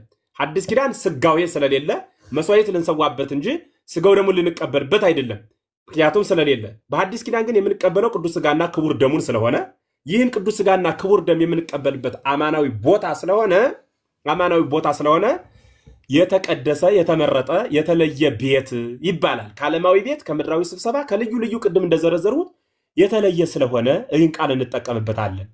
ስለ ቤተ መቅደስ ሐሳብ ስንሰጥ ይሄ ነው። አሁን መቅደስ የሚለው መቅደስ ማለት ማደሪያ ማለት ነው ሲል መቅደስ ሳይሆን ማደሪያ ቤት የሚለው ነው። ማደሪያ ትርጉሙ ስለተገለበጠበት ነው። ሳያውቅ የሚከራከረ ሰው ስለመጠላ አንድ ቦታ ላይ አቁሜ እምቡልል እያዞር ያችን ሳይተረጉምልኝ ወደ ሌላ ቦታ ማሳለፍ ማልፈልገው ለዚህ ነው። ቤተ አደረ ነው ግሱ። መቅደስ ማለት ቀደሰ፣ አመሰገነ ይለያያል ግስ አንቀጹ። ቤተን በቀደሰ ግስ ሲተረጉምልኝ አላስተረጉመው። ምጅምር ትርጉሙን ማወቅ ይጠይቃል። ዝም ብሎ እሱን ተወና ና ከማውቀው ላይ ተቀመጠልኝ እንዲህ የሚባል የለም። ጫፍጫፉን የሚባል ሃይማኖት የለም። ግማሹን የሚባል ትምህርት የለም። ሁሉን አጥርቶ ጠንቅቆ መረዳት ይጠይቃል። ሌላው ጥያቄ ሕፃናትን ታጠምቃላችሁ ብሎናል። ወንድማችን ብጠይቀው ልጅ ይኖረዋል። ልጅህ ሃይማኖቱ ምንድነው ብላችሁ ጠይቁት። የ9 ዓመት የ8 ዓመት ልጅ ይኖረዋል። ጴንጤ ነው የሚላችሁ። ጴንጤ ነኝ ብሎ ለማመን መቼ እድሜው ደረሰ ብላችሁ ብትጠይቁት ምን መልስ እንደሚሰጣችሁ እሱ ይወቅ። አይ ገና በክርስቶስ አላመነም ይላል። ጥሩ እሺ፣ በክርስቶስ ካላመነ አሁን ቢሞት የት ነው የሚገባ ብትሉት መንግስተ ሰማያት ይላል። መቼ አምኖ ክርስቶስ ደግሞ በእኔ የሚያምን የዘላለም ሕይወት አለ ብሏል። ያላመነ እንደሚፈረድበት ከተናገረ ያላመነው ልጅ መንግስተ ሰማያት ይገባል ብለህ የምትናገር የት አመጣኸው ነው ብላችሁ ብትጠይቁት መልስ የለውም። እንደሌለው አውቃለሁ፣ ጠይቂያቸው ስለማውቅ የእሱን ፓስተሮች ጠይቂያቸው አውቃለሁ፣ በአካልም በስልክም መልስ የላቸው። ከሆነ የት ነው ያመጣው? የመጣበት የለውም። ስለዚህ ጉንድ ከሌለው ዝም ብሎ ዘመን አመጣሽ የግለሰብ ወሬ ነው። እሱ ደግሞ ተረት ተረት ወይ ፖለቲካ የሚባለው ያ ምንም ጥቅም የሌለው ጉንጭ አልፋ ወሬ ይባላል ማለት ነው። ስለዚህ ቤተክርስቲያን ልጁን እኮ ቢገርማችሁ ያስጠምቅ ማለት ይሄን በክርስቶስ ማመኑን ነው የሚቃወም እንጂ በስጋ የሚያስፈልገውን እኮ ሐኪም ቤት ይወስደዋል፣ ክትባት ያስከትበዋል፣ ልብስ ያለብሰዋል። ለምን ስትለው የሚጠቅመውን ስለሚያውቅ በስጋ ለስጋው የሚጠቅመውን እያወቀ የሚንከባከብ አባትና እናት ለነፍሱ የሚጠቅመውን መርጦ መስጠት ወንጀሉ የት ላይ ነው? በስጋ ክትባት ካስከተብ ነው፣ በስጋ ልብስ ካለበስ ነው፣ በስጋ በጀት ካከማቸንለት፣ በስጋ ልደቱን ካከበርንለት የነፍስ ልደቱን የነፍስ ቤተክርስቲያንን የነፍስ ሕይወትን የት ላይ ነው ልናስተምረው የምንችል? የሚረከበው እኮ ከኛ ነው። ሲቀጥል ጌታችን መድኃኒታችን ኢየሱስ ክርስቶስ በብሉይ ኪዳን በ8 ቀን ሕፃናት እንዲገረዙ አዟል። በግዝረት ደግሞ የተተካ ጥምቀት ነው። ልብ በል ያዝልኝ። እንግዲህ በግዝረት የተተካ ጥምቀት ከሆነ የ8 ቀን ሕፃን ስትገርዝ የነበረች ኦሪት ከምን አግኝታ ነው ካልከኝ እንዲህ ብዬ መልስልሃለሁ። ከእግዚአብሔር ተረክባ እልሃለሁ። ከእግዚአብሔር ተረክባ የ8 ቀን ሕፃን ስትገርዝ የነበረችው ኦሪት ቤተክርስቲያን ደግሞ ከኢየሱስ ክርስቶስ ተረክባ የ40 የ80 ቀን ሕፃናትን ብታጠምቅ ነቀፌታው የት ላይ ነው? በጥምቀት የሚገረዙ በብሉይ ኪዳን ግዝረት የሚገረዙ የእግዚአብሔር ልጅ በግዝረት ከሆኑ እኛም በጥምቀት የእግዚአብሔር ልጆች እንሆናለን። ቀድመን እግዚአብሔርን ምን ይዝበት መስመር ነው። ደግሞም እግዚአብሔር ለምንድነው ከሕፃንነት ጀምረ ያመንህብኝ ይላል እንደ እግዚአብሔር ከእናት ማህፀን ጀምሮ የሚመርጥ አይደለም? እንደርሱ የሚቀድስ አይደለም? እነ ኤርምያስን በእናታቸው ማህፀን የቀደሳቸው አይደለም? እነ ዮሐንስን የቀደሳቸው አይደለም? በዚህ ደረጃ እድሜ ሲሆን ካለ ክርስቶስ ለምንድነው በ12 ዓመቱ ቤተ መቅደስ የደረሰው? የገባው እርሱ በሕፃንነታችን እርሱን መስለን መቅደስ እንድንገኝ ነው። ክርስቶስ በ12 ዓመቱ መቅደሱ ላይ ቆሞ ተገኝቶ ዛሬ እኔን በ12 ዓመት የመቅደስ ላይ ቢያገኘኝ ምን አመጣ ብሎ ሊጠይቀኝ ነው? እኔም አንተስ ምን ሆነ በ12 ዓመት ይሄድ ብዬ መልስለታለሁ። አየ ምስጢሩ እንደዛ እኮ ነው። ግዝረት የተተካው በጥምቀት ነው። ብሉይ ኪዳን ያሉ ህጎች በሐዲስ ኪዳን ለውጥ የተደረገባቸው፣ በሐዲስ ኪዳን ትክ የተተኩ፣ ሐዲስ ኪዳን ሐሳባቸው የተቀመጠላቸው ናቸው። እንዲሁ እንደቃ ወሮሮ የጣላቸው አይደሉም። ያሻሻላቸው ከፍ ያደረጋቸው ናቸው፣ ያከበራቸው። ይህን ምስጢር ይዞ ሐሳበ ነቢያትን ትምህርት ሐዋርያትን ይዞ መቀጠል ይጠይቃል እንጂ ዝም ብሎ የራስን ሐሳብና ፍላጎት ይዞ መቀጠል ተገቢ አይደለም። አሁን የጴንጤ ልጅ የት ነው የሚሄደው? የጴንጤ ልጅ ቢሞት የት ነው የሚገባው? ክርስቶስ ያመነ የተጠመቀ በ30 ዓመቱ ነውና ሎቱ ስብሐት እንደነሱ አስተምሮ ማለት ነው። ስለዚህ እኛ 30 ዓመት ካሉ ከ30 ዓመት በታች የሚሞተው ሰው የት ነው የሚሄድ? የት ነው የሚገባ? ገነት እንዳይለይ ገና አላመነም ብዬ መልስለታለሁ። እኔ በምገባበት ነው የሚገባ ሚል ከሆነ ደግሞ ከክርስቶስ ጋር ህብረት የሌለው ሰው እርሱ በሚገባበት አይገባም ብዬ መልስለታለሁ። እኛ ግን የክርስቶስን ቃል አድርገን የሐዋርያትን አስተምህሮ አድርገን በዛ ልክ እንሄዳለን ማለት እንሄዳለን። ሶስተኛ ጥያቄ ነበረው። ለሱ ሳይሆን መመልሰው ለሰሚው መልስ አጠና አይደለም ያስወረድ ነው። ማድመጥ ስላልቻለ እስካሁን 50 ጊዜ ስለሚያወራ ይሄን ለማብራራት ጊዜ ስለማይኖረኝ እሱን አስወጥቶ እኛ መወያየታችን ድንቅ ስለነበረን ያስወጣ ነው። ሶስተኛ ጥያቄው ጠፋብኝ። በመልሰው በጣም ደስ ባለኝ ነበር። ሶስተኛው ጥያቄ መምህር ዮሴፍ የማርያም ባል እንጂ ጮኛው አይደለም፣ እናንተ ግን ጮኛዋ ብቻ ነው የምትሉት ነው የሚለው። ዮሴፍ ባሏ እንጂ ላቲ ስብሐት ምስጋና ይድረሳትና አይደለም ብሎ ቤተክርስቲያን የምታስተምህረውን አስተምህሮ ተቃራኒ መቆም ያው በእርግጥ ፕሮቴስታንትነት ተቃዋሚነት ነው። ፕሮቴስት ማለት እንግሊዘኛ ቋንቋ ሰው ሲነግረን መቃወም ብለውናል። መቃወም ብለው ስሙ እንዲያ እንደሆነ ነግረውናል። ሉተር የሚባለው ጀርመናዊ ፈላስፋ እንዲህ ብሎ ፈልስፎ ትውልዱን ገደል ውስጥ እንደከተተው ታሪክ ይነግረናል። በመቃወም የተመሰረተ ስለሆነ ነው እንጂ ለዚህ መልሱ እመቤታችን ቅድስት ድንግል ማርያም የወለደችው አምላክ መሆኑን ካመኑ በቂ ነው። ምክንያቱም አምላክን የወለደ ማህፀን ፍጡር ለመውለድ ዳግም አይንበረከክምና።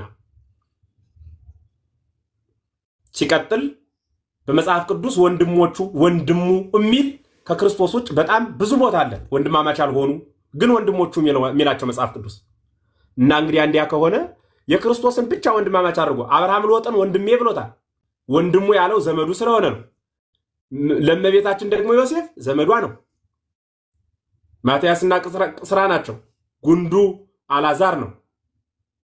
አንዱ ዮሴፍ አባት ነው፣ አንዱ የኢያቄም አባት ነው። በዚህ መካከል ነው እመቤታችንና ዮሴፍ የተገኙት። ከሆነ ወንድሟ ስለሆነ ቤተሰቦች ስለሆኑ ይጠብቃት ዘንድ ከሀገር ሽማግሌ ተመርጦ ተሰጠ እንጂ በመንፈስ ቅዱስ ግብር ጸንሳ የተገኘች ድንግል የሆነች መሆኗን አውቆ ተረክቦ ጠበቃት እንጂ ለእርሷ እጮኛ የሚለው ቃል በብዙ ትርጉም ተተርጉሞ ለዘመናት አስተምረነዋል። በመጽሐፍም መልክ አወጣነዋል። ያን ገዝቶ ማንበብ መልካም ነው ማለት መልካም ነው። ከዛ ውጭ ግን ዝም ብሎ የራስን ሐሳብ የራስን ስሜት ይዞና ሸምዶ እንዲህ ነው ብሎ ማስተማር ተገቢ አይደለም። እኔ ለፕሮቴስታንት ጥያቄም ጠይቃችሁ የፕሮቴስታንት አስተምህሮ የመጣው መቼ ነው ብላችሁ ብትጠይቁኝ እኔ እንዲህ ብዬ መልስላችኋለሁ። 15ኛው መቶ ክፍለ ዘመን የተገኘ ሐሳብ ነው። በ15ኛው መቶ ክፍለ ዘመን ከመምጣቱ በፊት ሰው በየት በኩል ሲድን ኑሮ ነው? ሉተር ተገለጸልኝ ትክክለኛው ትምህርት ይሄ ነው ብሎ ከማምጣቱ በፊት ሰው ሲድን የነበረው በየትኛው ጎዳና ነው? በየትኛው ጎዳና ነው? አንጡልኝ ለዚህ መልስ። ሰው ሲድን የነበረው የትኛው ሃይማኖት? ካቶሊክ ወይ ኦርቶዶክስ ብላችሁ ከጠቀሳችሁልኝ ካቶሊክ ላይ ሲድን ከነበረ ወይ ኦርቶዶክስ ላይ ሲድን ከነበረ ኦርቶዶክስን የአስተምህሮ ምንድነው የሐሳብ ስህተት ካለ ያን አርሞ አስተካክሎ መቀጠል ነው ወይስ ተገንጥሎ አዲስ ጎዳና መስራት ነው? በዛ በኩልስ ድህነትን ማግኘት ይቻላል? ከዛ በፊት ድህነት አልነበረም ካላችሁኝ እግዚአብሔር ወልድ እግዚአብሔር ኢየሱስ ክርስቶስ የመጣበትን ዓላማ ለ1500 ዓመት ምንም ጥቅስ ስራ ሳይሰራ ዝም ብሎ ነው ማለት ነው ይኖር የነበረ እንደዛ ነው ወይ? አይደለም። ስራ ሲሰራ ነበር። ሲሰራባት የነበረችው ቤተክርስቲያን ደግሞ አንድ ጌታ ያላት ኢየሱስ፣ አንድ ሃይማኖት ያላት ኦርቶዶክስ፣ አንዲት ጥምቀት ያላት የኃጢአት ስርየት የምታሰጥ እርሷም ስንዱ እመቤት ኦርቶዶክስ ናት ማለት ነው። ስለዚህ ከዚህ ቃል በተለየ ከዚህ ሐሳብ በወረደ ግን የራስን ስሜትና ፍላጎት እያንጸባረቁ ትንቢተ ነቢያት እኮ ነው የተፈጸመው። አንድ ቀይ ጎልማሳ በሩን ሳይከፍት ገብቶ ሳይከፍት ሲወጣ አየው ብሎ የተናገረው ሕዝቅኤል ምዕራፍ 44 ላይ ይህ ለድንግል የተነገረ ነው። የኢሳያስን አምጦ ለድንግል የተነገረ ነው። ድንግል በድንግልና ጸንሳ ትወልዳለች የሚለው ያው ኢሳያስ የተናገረው ለድንግል ነው ብሎ የሚያምን ጴንጤ ታዲያስ ከአራቱ አበይት ነቢያት አንዱ ኢሳያስ ለድንግል ተናገረ ካለ ከአራቱ አበይት ነቢያት አንዱ ደግሞ ሕዝቅኤል የተናገረውም ለድንግል ነው እየመልስላለሁ። እየመረጡ ማመን ብቻ ሳይሆን መጽሐፍ ቅዱስን ጠቅሎ መቀበልም ስለሚጠይቅ ማለት ነው። እንግዲህ ሌላ የኛ ልጆች ግራ የገባቸው ስለምትኖሩ ነው እንጂ በርግጥ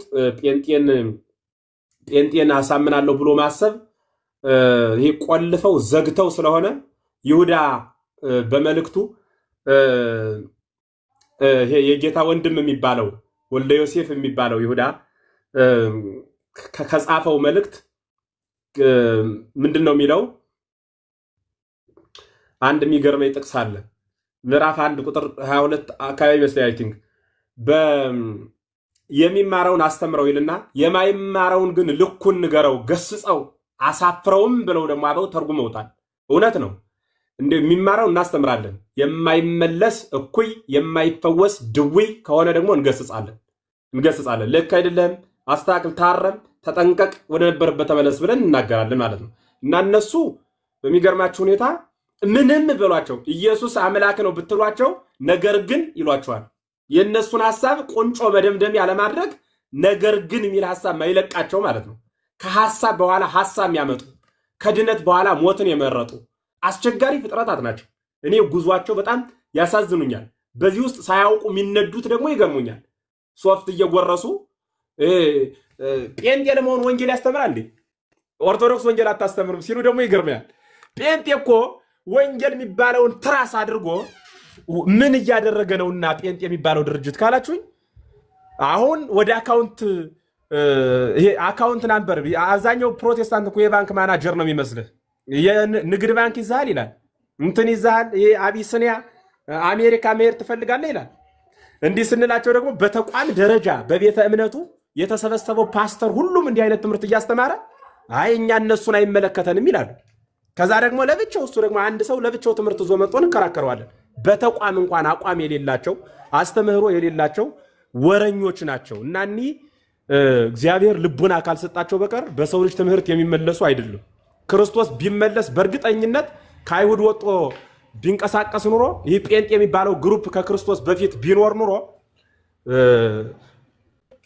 ቀዳሚ አይሁድ ናቸው እነሱ። ክርስቶስን ለስቅላት የሚዳርጉትም እነሱ ናቸው።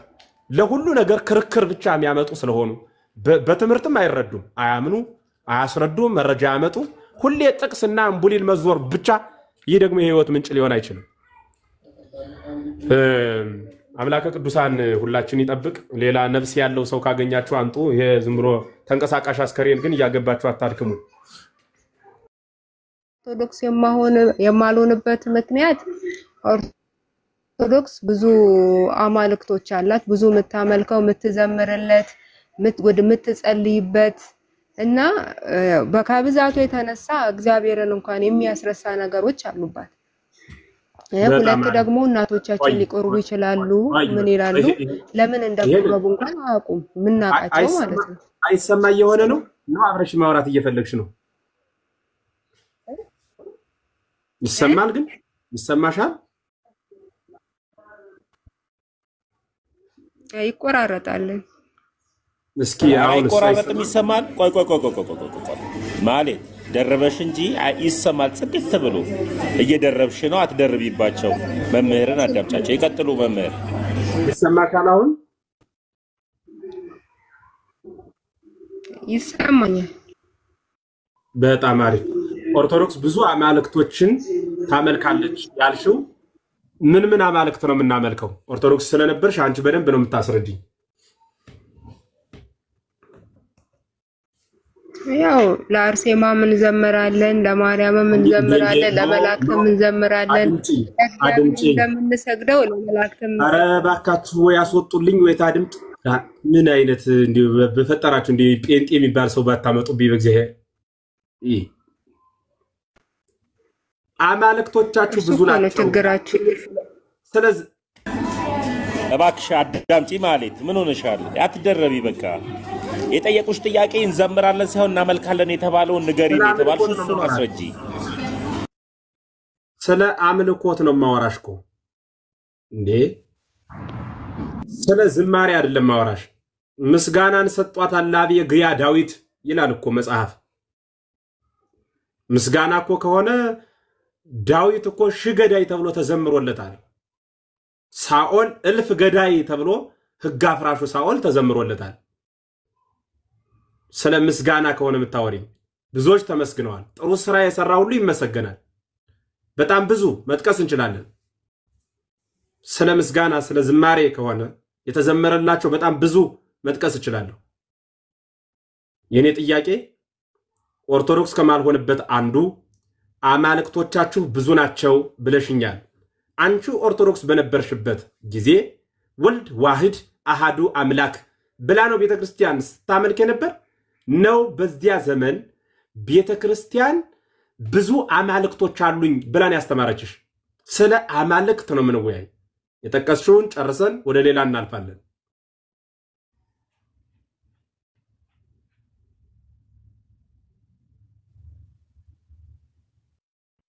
ቀጥ እየሰማሽ ነው ሚውት ነሽ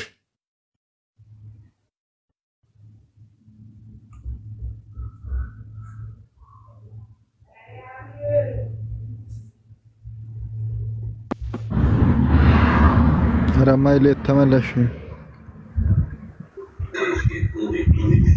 ያው እኔ አሁን አምልኮ ምስጋና የዳዊት ያሞገሱ ቆይ ስለ ምስጋና አቁሚ እሱ ከሆነ ሌላ እናነሳለን ያልሁ ያለውት ላልሁት መልሽ አሃዱ አምላክ ብላ ነው ቤተክርስቲያን የምታምነው አንቺ በነበርሽበት ዘመን ብዙ አማልክት አለኝ ብላ አስተዋውቃሻለች ወይ ዝሬ መልሽ ስለዛ ስለ ምስጋና ከሆነ ስታመልክ ነው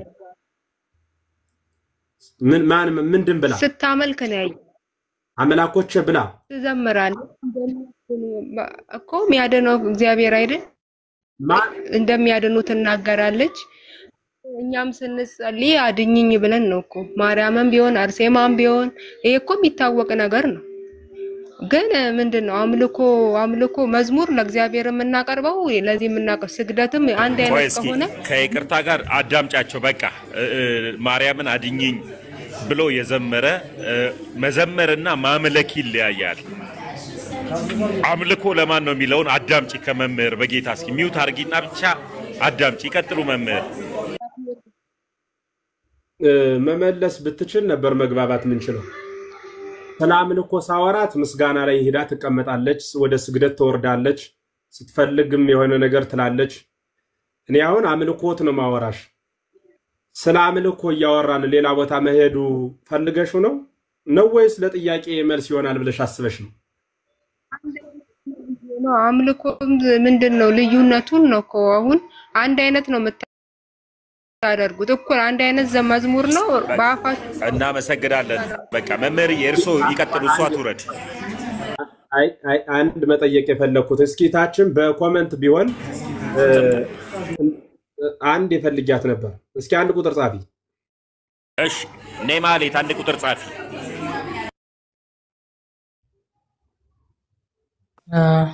ሰላም ብያለሁላችሁንም መምህር ኤፍሬም ተወዲ ልደትሻ ቀሲስ ነግሬ ይፍቱኝ ባርኩኝ ተሙዬ አይ ቲንክ የርሶ ጥያቄ በጣም ቆንጆ ነበር ግን አሜን እሺ ጥያቄዎትን ግልጽ ነው ለሷ ቤተክርስቲያን አምላኮቼ ብላ አስተምራ እንደማታ ገብቷታል አሁን እሷ የውይይት አርጉመንቷ ምንድነው በድርጊቷ እንደምታመልክ ገብቶኛል ነው ሌላ አምላኮችን ያ ድርጊት ብላ የምትጠቅሰው ምንድነው ምስጋና ማለት ነው ስለዚህ ምስጋና ሁሉ አምልኮ ነው ከሚለው የፕሮቴስታንታዊ እሳቤ ጋር አያይዛ ነው ታመልካላችሁ ምትለው እንጂ ቤተክርስቲያን አምላኮቼ ብላ እንዳላስተማረቻት ላለመናገር ነው ሼም የያዛት።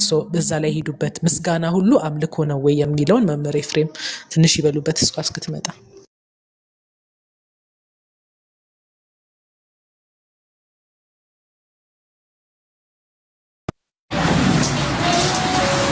ተመስገን ጤና ይስጥልኝ መምህር ኤፍሬም ጤና ሰላም ልበላችሁ። ዶክተር ሜሪ ሳንዶ ቅዱስ እንደገና ልደተ ቃል ቶኒ እስከወደደና ባፈቀረን በኢየሱስ ክርስቶስ ፍጹም ሰላምታ እንደምን ዋላችሁ እንደምስ ለዚህ ሰዓት ደረሳችሁ ላለው እግዚአብሔር አምላክ ሁላችንንም ከያለንበት ሰብስቦ ለዚች ሰዓትና ለዚች ደቂቃ ያበቃን እግዚአብሔር አምላክ ስሙ የተመሰገነ ይሁን። ምናልባት ኦኬ ተመልሻለሁ አይደል? ተመልሳለች መምህር ኤፍሬም አውራት ተመልሳለች። ምናልባት ማይሌት ስትጠየቂ እሳቸው ሲጠይቁሽ በትክክል ለመረዳት ሞክሪ ቢያንስ ማለት ነው። ብዙ ቢያንስ እንኳን አንቺ ባትቀበዩም አትርፈስሽበት ትሄጃለሽ እንጂ ምንም የምትጎጂው ነገር ስለሌለ ለመማር ቢያንስ ለክርክር ባታደርጊውና ብትረጃቸው ይሄ ለምንድን ነው ይሄ ለምን እንደ ጥያቄ አቅርቢላቸው እንደ ክርክር ግን ባታቀርቢላቸው ጥሩ ተሳቸው ተጠቅመሻል ፍትፍት አድርገው ስለሚነግሩሽ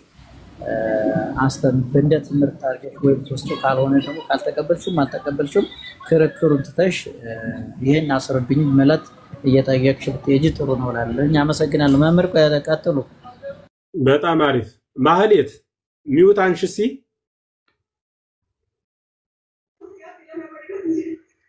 አቤት ማህሌት እግዚአ አንድ የሆነ ስጦታ ለኔ ሰጠሽኝ አንድ ስጦታ ለኔ ብትሰጪኝና አንቺ ይሰማኛል የዘገየ ስለሚደርስሽ ነው ቶሎ መመለስ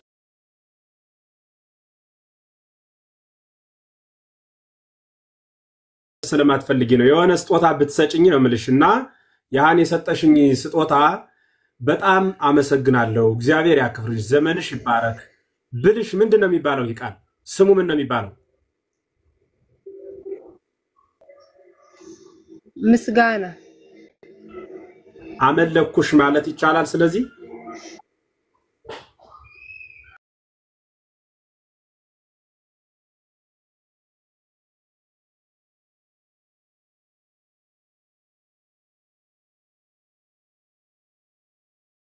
አንድ ከእግዚአብሔር ውጪ በሁሉም ቦታ የሚገኘው እግዚአብሔር ሆኖ ሳለ ግን አርሴማ የለችም ቤቱ ጋር ሰጣኝ ነው ቤቱ ጋር ተገናኝተን ነው እሷን ማመሰግናት በዝማሬ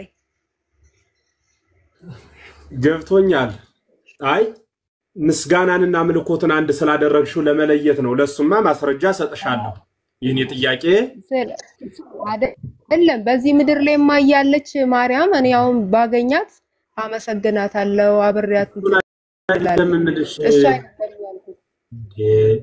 ምድር ላይ ኖር አልኖር የሚል ሳይሆን የምስጋናና የምልኮት ልዩነት እንድታውቂ ነው አሁን ምስጋናና ምልኮ አንድ አለ መሆኑን ተረድተሻል አሁን አልተረዳሽ ተረድቻለሁ በጣም አሪፍ አሁን አማልክቶቻችሁ ብዙ ናቸው ያልሽው ዋህድ አምላክ አንድ አምላክ ብላ ከማመን ውጪ ቤተክርስቲያን 2 3 ወይም 4 5 አማልክት አሉኝ ብላ ስታመልክ ሰምተሽ አታውቂያለሽ ቤተክርስቲያን አይ እንደሱ እኮ አይደለም ያልኩት አታ ማለት ኦርቶዶክስ እምነት አሁን ምናልባት አሁን አምላክ ነው ስታመልክ የነበረ አንቺ ኦርቶዶክስ ነው ግልጽ የሆነው እኮ ኦርቶዶክስ በነበርሽ ጊዜ ስንት አማልክት ነበር ስታመልክ የነበረው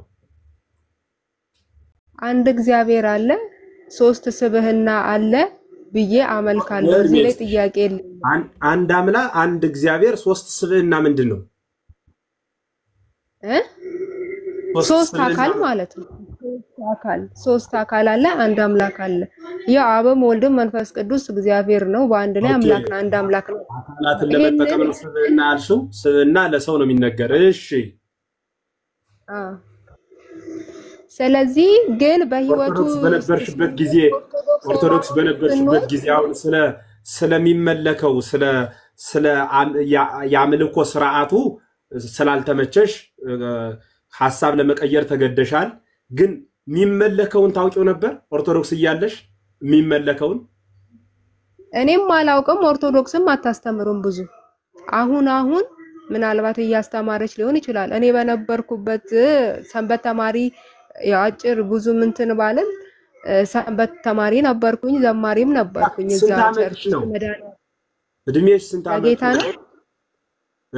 በጌታ ነው በጌታ ነው በጌታ ምን ያህል ጊዜ ቆይተሽ አሁን ደግሞ ወደ ጭፈራ ቤቱ ከገባሽ ምን ያህል ጊዜ ሆነሽ አይ ጭፈራ እንኳን አይበሉት አምልኮ ነው ምንለው ጭፈራ አይባልም አምልኮ ነው ይቅርታ ስትደንሱ ስለማይ ነው በቴሌቪዥን እሺ ያየሁት መናገር ለራሴ ነው ማውራት የምችለው ክርስቶስን የተቀበልኩት ለራሴ ነው ገባኝ እሱ ይቀበልሽ እንጂ በምን አቅምሽ ነው የምትቀበዩ በይሽ ምን አቋይ ጥያቄን እንትንዳትይ ቆይ ፎርሙላ ይበላሽብኝ ቆይ መምህር አንድ ጊዜ ሰንበት ትምህርት ቤት ነበርኩ ስላለች እስቲ ትምህርት ሃይማኖት ኮርስ ምን ይዟል በውስጡ ለምን ሰንበት ትምህርት ቤት ላይ ትምህርት የለም አሁን የተጀመረው ስላለች እንግዲህ እኔ እንኳን እድሜ አሁን ወደ 33 34 ሆኗል ከ8 ዓመት ጀምሮ እየተማርኩ ነው ከዛሬ ስንት ዓመት ጀምሮ ማለት ነው ስለዚህ አሁን ሰንበት ትምህርት ቤት ላይ ትምህርት ሃይማኖት ምን ኮርስ አለው አሁን ከ8 ዓመት በፊት የተማርኩትን እንደ መግቢያ ነገርኩሽ ባይዘው አላስታውሰውም ረስቻለሁ ለማስ ስለዚህ የለም አይባልም እሺ የተማርኩት ደፍተሮች ምናምን አሉን ስለዚህ ሰንበት ትምህርት ቤት ላይ ትምህርት ሃይማኖት ይሰጥ ነበር አይሰጥም ነበር በፕሮቴስታንት እስኪ ዶክተር በቃ ይቀጥሉ እቺን ለማጥራት ነው ለምን ከጥንት ጀምሮ ካሪኩለም አለ ትምህርት ሃይማኖት ይሰጥ አሁን ባለችበት ልጠይቃትና በቃ ይበቃል አሁን ባለችበት ልጠይቃትና ወደሷ ጥያቄ መልስ ይላል ቆይ አይሰማም ማለት ነው አምስቱ አማደ ምስጢራት ምናምን አይደል ቆይ ጎበዝ አምስቱ አማደ ምስጢር የሚባሉትን እስኪ ዘርዝሪያቸው ነው በስም ብቻ ምስጢረ ሥላሴ ምስጢረ ጥምቀት ምስጢረ ሥላሴ ብሎ ምስጢረ ጥምቀት ነው አነው ቀደም ተከተሉ እንተውልሽ እሺ እኮ እንትን በጣም 4 ዓመት ስለጠፋብኝ ነው እንጂ አቃቸው ነበር ነው ግን እንትኑን አቋዋለሁ ዘይቤው አቋዋለሁ እኔ ያልተገደጃለሽ አሁን ባለሽበት እምነት ግን ሥላሴን ታመልካለሽ አመልካለሁ ኦኬ ሥላሴ ስንት ናቸው ብለሽ ዋናው የኛ ወይ እንጂ አረ እየሰማሽ ሥላሴ ስንት ናቸው እየሰማሽ ሥላሴ አንድ ጎበዝ ሥላሴ አንድ ናቸው እስኪ ከሌሎች ጋር አውሩ ካንቺ ጋር ባወራ እንዲሁ በእውነት በውስጥ አፊል በውስጥ ነው የምናወራ እግዚአብሔር ይሁንሽ አይዞሽ በርቺ ንቀሽ አይደለም ትምህርት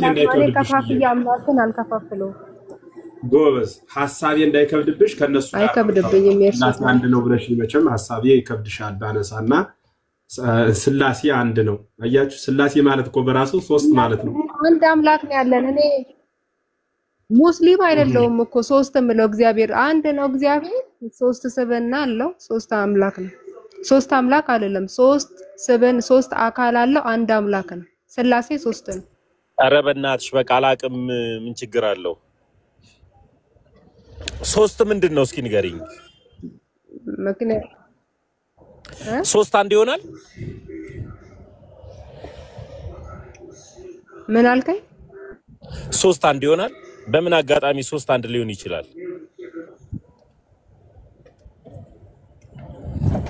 በአገዛዝ በባህሪ በስልጣን ወይኔ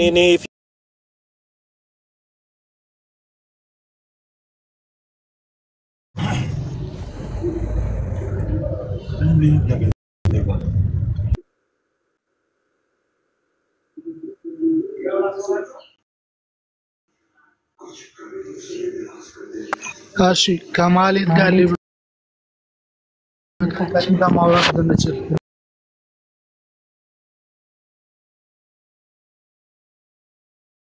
ሀቢብ አንድ ጊዜ ሚውት አድርገው ፕሊዝ ቆይ ሚውት አድርገው አሁን ሚት ከማረግ ማህሌት እህቴ አንድ ክሌም አድርገሽ ነበር ቅድም ሰንበት ትምህርት ቤት ነበርኩኝ ድሮ እንደዚህ ትምህርት አይሰጥም ያልሽው ትክክል አይደለም ሰንበት ትምህርት ቤት ላይ ካሪኩለም ተቀርጾ ትምህርተ ሃይማኖት ክብረ ቅዱሳን ነገረ ቤተክርስቲያን የቤተክርስቲያን ታሪክ ሁሉም ትምህርት ይሰጣል እንደየእድሜ ደረጃው ሶ አሁን የተጀመረ ትምህርት የላትም ቤተክርስቲያን ግን እንደ ግለሰብ ድክመት ካነሳሽው እንደ ግልሽ ሳትማሪ ወተሽ ሊሆን ይችላል እሱ አክሴፕተብል ነው ማንንም ሰው ድካም ይኖርበታል ለመማርም ላይሞክር ይችላል እንደዛ በይ እንጂ ሰንበት ትምህርት ቤትም ቤተክርስቲያንም አታስተምርም አይባልም በአውደ ምሕረት ዶግማ ቀኖና እየተባለ እሱ ላይ ይሰበክ ይችላል ትምህርት ሃይማኖት የሚሰበክበት የራሱ ቦታ አለው ሰንበት ትምህርት ቤት ማህበራት እንደዚህ ቦታዎች አሉ ኮርስ መራግብሮች አሉና እሱን መማር የኛ ድርሻ ነበር አሁን ወደ ጉዳዩ ስንሄድ ታመልካለች ቤተክርስቲያን ሌሎች አማልክትን ስትይ ምስጋናን ነበር ያነሳሽው አንድ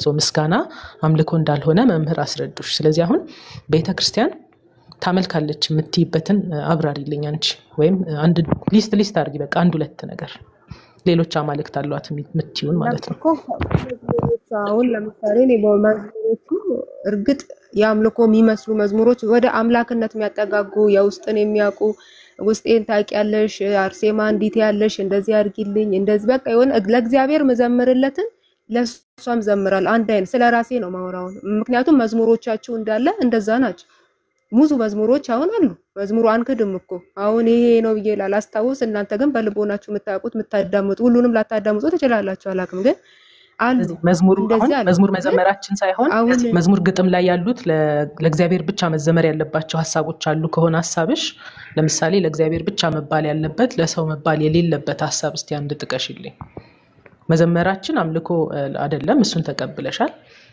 ነገር ግን አንድ አረፍተ ነገር ለምሳሌ ከመዝሙር ላይ እሱን እኮ ነው ያስጠፋኝ እግዚአብሔር ካይምሮዬ ላይ ስለዚህ ችግር የለውም በቃ በውስጥ መምህራንን አውሪሽ መምህር ኤፍሬምን አዋሪያቸው ጥያቄሽ ይመለስልሻል እንደዛ ከሆነ ልደት ቃልም አለ እሱን ፎሎ አድርጊው እንደዛ ይሻላል እኔ ጥያቄ አንቺ የምታስቢው ስግደት ያልሽውም አሁን ስግደት ለምሳሌ ለእግዚአብሔር ብቻ የሚል መጽሐፍ ቅዱስ ላይ አለ ስግደት ለእግዚአብሔር ብቻ አልገባኝ ያየው ባለውት ነገር ተናገራችሁ እያየን እኮ ነው ስትሰግዱ ስትዘምሩ አይደለም ማህሌት ታርጊው አንድ ጊዜ ስግደት ማህሌት ስግደት ለእግዚአብሔር ብቻ ለሌላ ከሆነ አምልኮ ነው የሚል ሐሳብ አለሽ ስግደት ከእግዚአብሔር ውጪ ከሆነ የሚደረገው አምልኮ ነው የሚል ሐሳብ አለሽ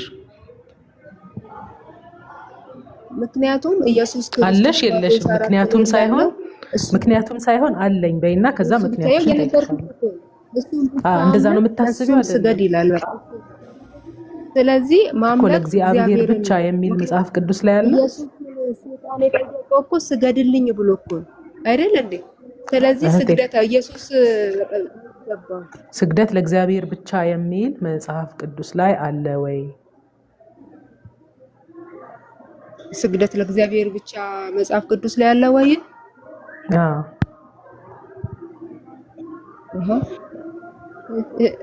እንዴት እንደሱ ተብሎ ለምን የዚህ ጋር እየነገርኩሽ ስግደት ለፈጣሪ አምላክን ብቻ ስገድ ተብሎ ተጽፏል እያልኩሽ ኦኬ ፈጣሪ አምላክ ብቻ እሱ በቂ አይደለም ስገድለት የሚለውን ጥቅስ እስቲ ስጪ ለፈጣሪ አምላክ ብቻ ስገድለት የሚል ካለ አሳየኝ ለፈጣሪ አምላክ ብቻ ስገድ የሚለው ጥቅስ የቱ ጋር ነው እና አንብብ እስቲ ያልሽው እንዳትረሺ ለአምላክ ብቻ ስገድ ለእግዚአብሔር ብቻ ስገድ የሚል አለ እስቲ ነው ማቴዎስ ስንት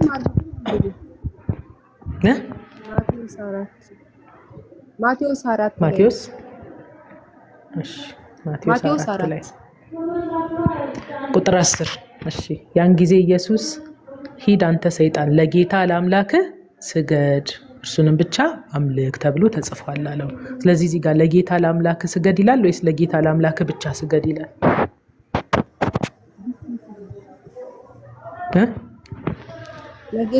ለጌታ ለአምላክ ስገድ ይላል አይልም ልክፈተው ቪዲዮ ከማበራ ብዬ ነው እሺ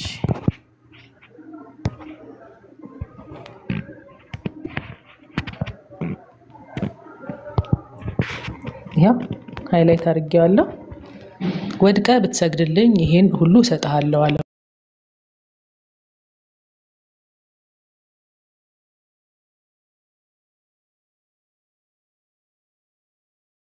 ያን ጊዜ ኢየሱስ ሂድ አንተ ሰይጣን ለጌታ ለአምላክህ ስገድ ለጌታ ለአምላክህ ብቻ ስገድ አይልም እሺ ለጌታ ለአምላክህ ስገድ ብቻ የሚገባው ምኑ ጋር ነው አምልኮ ጋር እርሱንም ብቻ አምልክ አሜን እኛ እርሱ ብቻ ነው የምናመልከው ብቻ የሚለው ለስግደት ሳይሆን ለአምልኮ ነው ይገባ እሺ ስለዚህ አሁን ለእግዚአብሔር ብቻ ስግደት መሰገድ አለበት ለስግደት ብቻ ለአምልኮ ብቻ እያለ ነው እንደሚያወራ አሁን ለምሳሌ አሁን አንቺ ስግደት ብቻ አለ ከዛም በኋላ ደግሞ አምልክ ሲል ደግሞ ብቻ አለ አልሽ ለስግደት ብቻ ለአምልኮ ብቻ እያለ አይጻፍም እኮ አንድ ላይ ወልጅ መጨረሻ ላይ ነው ተቀ እንዴት እምነትሽ ነው አይደል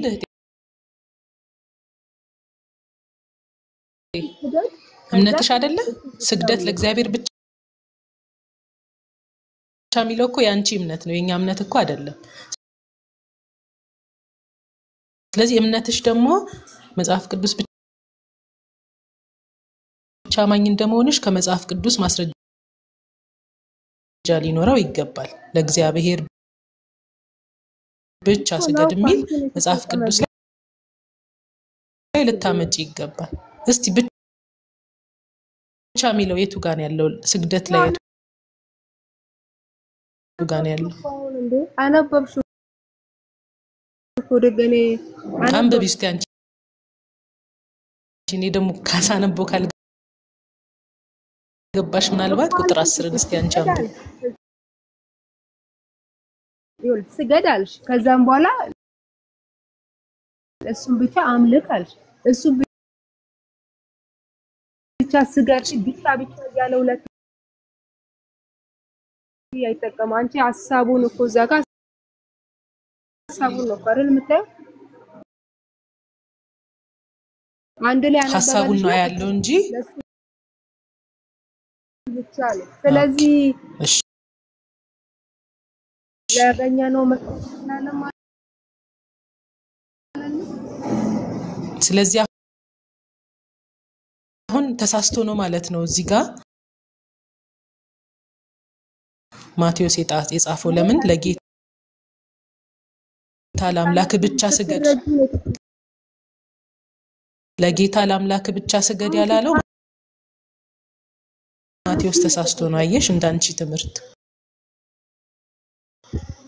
ብቻን ያስገባው